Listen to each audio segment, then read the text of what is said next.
On a tous déjà rêvé de vivre dans un monde de fiction, un monde où les possibilités sont infinies et la créativité sans limite. Devenir un Jedi maniant le sabre laser, lancer des sorts comme Harry Potter, on a tous voulu que ces rêves deviennent réalité. Mais en y réfléchissant, la réalité derrière ces fantasmes est tout autre. Si nous avions la chance, ou plutôt la malchance, d'être nés dans un univers de fiction, la probabilité est très élevée que nous naissions en paysans lambda. Et à ce point, il y a deux possibilités. Soit tu es né dans un univers de fiction pas trop mauvais comme Animal Crossing, ou tu pourrais être né sur l'un des pires univers de fiction. Et pour ces gens normaux, la vie est très difficile et injuste, voire même impossible. Que ce soit l'anéantissement sans remords de vie humaine ou la peur constante d'être attaqué, nous allons explorer les pires mondes de fiction. Et croyez-moi, vous serez convaincus que notre chère planète Terre n'est pas si mauvaise que ça.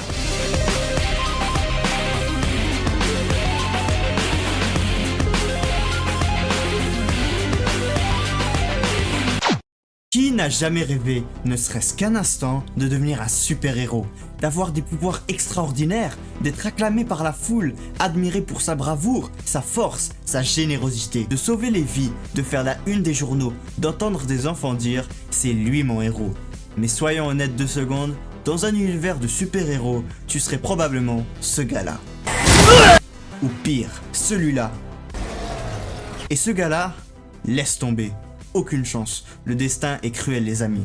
Prenons Marvel comme premier exemple. Le monde y est littéralement rempli de menaces cosmiques. Et pas juste des méchants de ruelle avec une cagoule. Non, des entités capables de dévorer des planètes. Tu veux un exemple? Très bien. Galactus. Galactus ne se contente pas de voler des banques ou de créer le chaos. Il mange des mondes entiers. Littéralement. Il arrive, il a faim, et ton existence devient un snack intergalactique. Et si tu pensais pouvoir vivre tranquillement en évitant les grosses pointures, mauvaise nouvelle, même les méchants normaux sont des machines de guerre. Entre explosions, super pouvoirs cheatés, manipulation mentale, invasion d'aliens, clonage, portail dimensionnel, on a l'embarras du choix. Et surtout, aucun moment de répit. Le nombre incalculable de comics et de films sortis chaque année, c'est la preuve que les menaces ne s'arrêtent jamais. Il y a toujours un nouvel ennemi, une nouvelle catastrophe, un nouveau compte à rebours avant l'annihilation totale. Parce que soyons francs, qu'est-ce qu'un bon Marvel sans méchant? Et sans victime pour rappeler l'enjeu. Et si tu penses que les héros, eux, sont irréprochables, laisse-moi te rafraîchir la mémoire. Certes, ils sauvent des vies, mais à quel prix? Des immeubles réduits en poussière, des ponts effondrés, des villes rayées de la carte, tout ça au nom du bien. Ça a même un nom, les dommages collatéraux. Et devine quoi? Ces dommages, c'est nous. Les gens comme toi et moi, les figurants, les passants qui faisaient juste leurs courses ce jour-là. Et du côté de DC, est-ce que c'est mieux? Pas vraiment. Prenons le Joker par exemple. Pas de super pouvoir, pas de laser, pas de télékinésie, juste un esprit malade, rusé et imprévisible. Et pourtant, il a causé des dizaines de milliers de morts, des familles détruites, des villes traumatisées. Tape juste les pires crimes du Joker sur YouTube et prépare-toi à mal dormir. Alors, imagine si ce genre de folie était combiné à des pouvoirs surhumains. Et c'est là qu'intervient une autre œuvre, bien plus brutale, mais bien plus honnête. Invincible. Cette série animée américaine ne cache rien, pas de filtre, pas de happy ending garanti. Elle te montre la réalité crue d'un monde peuplé de super-héros et de super-vilains. Presque chaque épisode est ramené à une nouvelle menace. Souviens-toi de Conquest par exemple. Un seul individu et pourtant des milliers de morts en quelques minutes. Et c'est une routine dans cet univers. Alors oui, porter une cape, voler dans le ciel, avoir des muscles dessinés par un dieu grec, tout ça, ça fait rêver. Mais la vérité, c'est que 99% d'entre nous serions juste des figurants. Des victimes collatérales dans une guerre qui nous dépasse. Un nom gravé sur un mémorial.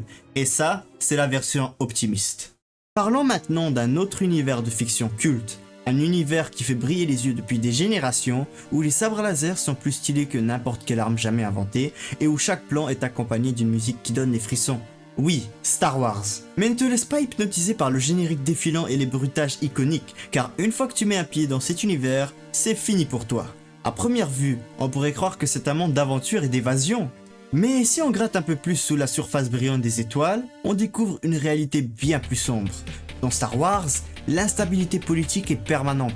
Chaque époque, chaque trilogie, chaque série dérivée nous rappelle que la paix n'est qu'une parenthèse. Tu penses que l'Empire, une fois vaincu, c'est fini? Faux.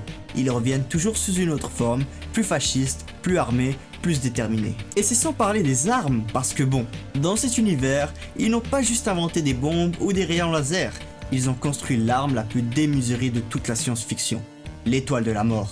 Un machin capable d'exploser une planète entière d'un seul tir, et pas une petite planète genre caillou isolé, non, des planètes habitées, peuplées, vivantes, tout ça parce qu'un général s'est levé du mauvais pied. Et même quand on pense avoir échappé à ce cauchemar géant, ils en construisent une deuxième, puis une troisième version XXL dans le retour de la force.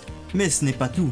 Dans les coins sombres de la galaxie, des chasseurs de primes rôdent, prêts à capturer ou éliminer n'importe qui pour quelques crédits.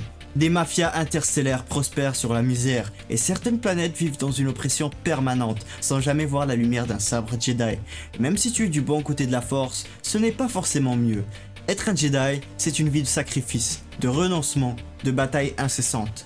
Tu passes ton enfance à t'entraîner, ton adolescence à survivre à des guerres et ton âge adulte à fuir l'Empire qui veut t'exterminer. Super. Quant aux Sith, inutile d'en parler. Leur slogan, c'est littéralement la haine, la colère et le pouvoir par la peur.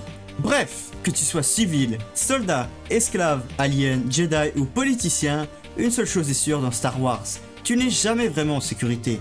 C'est une galaxie pleine de merveilles, oui, mais aussi pleine de systèmes brisés, de civilisations détruites, de peuples réduits au silence. Et même si ça fait rêver sur le papier, dans la réalité, tu ne survivrais probablement pas à la semaine. Plague Tale ne ressemble pas aux univers remplis de pouvoir ou de technologie.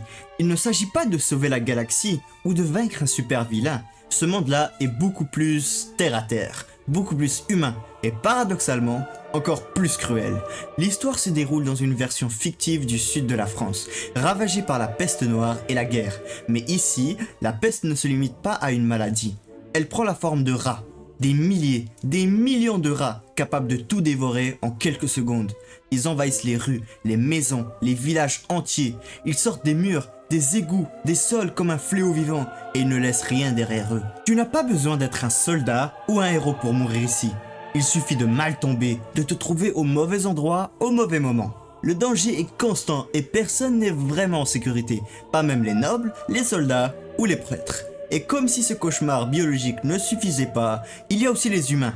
Les troupes de l'Inquisition par exemple utilisent la peur et la violence pour tenter de contrôler la situation.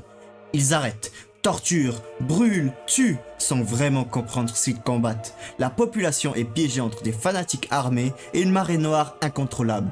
Mais ce qui rend l'univers encore plus désespérant, c'est l'absence de solution. Il n'y a pas de technologie avancée, pas de groupe de scientifiques prêts à sauver le monde, pas d'élus capables de renverser la situation. On suit une jeune fille, Amicia, et son petit frère, Hugo, qui est porteur d'un pouvoir étrange lié au rat, un pouvoir qui attire la peste et la destruction. Et malgré leur courage, malgré leur sacrifice, la situation ne fait qu'empirer. Dans un monde comme celui-là, tu n'as aucun rôle à jouer. Tu n'es ni l'enfant spécial, ni la sœur protectrice. Tu es l'un des paysans qui se fait dévorer par les rats, tu es la victime silencieuse d'un mal qui ne peut pas être arrêté. Et même si tu parviens à survivre un jour de plus, tu sais que demain pourrait être le dernier. Car franchement, dans ce jeu, c'est plus une question de chance. Inside est un jeu d'une simplicité apparente, mais qui révèle une profondeur et une noirceur rares dans les univers de fiction. On y suit un garçon, silencieux et anonyme, qui traverse un monde froid, sans couleur, où chaque pas est une lutte pour sa survie. Mais ce garçon, ce n'est pas juste un personnage, c'est un symbole. Il pourrait être n'importe lequel d'entre nous. Une représentation de l'individu face à un système qui le dépasse et le broie. Dans cet univers, la liberté n'existe presque pas. Les gens sont contrôlés, littéralement dépouillés de leur volonté. Ils avancent en rang, automates sans âme, prisonniers d'une force invisible et impitoyable. Ceux qui échappent à ce contrôle deviennent des proies. Soldats? Chiens? Tout est mobilisé pour traquer et éliminer les rares rebelles, les derniers êtres pensants qui refusent de se soumettre. L'enfant que nous suivons est l'incarnation même de cette lutte pour échapper à l'oppression. C'est un simple individu, un monsieur tout le monde, dont la liberté est une illusion et dont l'existence même est menacée à chaque instant. Et cette fin, Inside ne laisse aucune place à l'espoir traditionnel. Il est absorbé, détruit, transformé en monstre pour survivre. Et au moment où nous pensons avoir réussi à s'enfuir, crédit de fin. Nous sommes morts. C'est une conclusion glaçante qui nous rappelle que parfois, il n'y a pas de bonne fin. Que vivre et non survivre dans ce monde est impossible. Quand on y réfléchit bien, notre vie n'est peut-être pas si mauvaise. Au moins, on est pour la plupart libre de nos mouvements, libre de choisir nos chemins. On peut passer du temps avec ceux qu'on aime, rire, créer des souvenirs, des choses que ces univers sombres et maudits nous refusent souvent.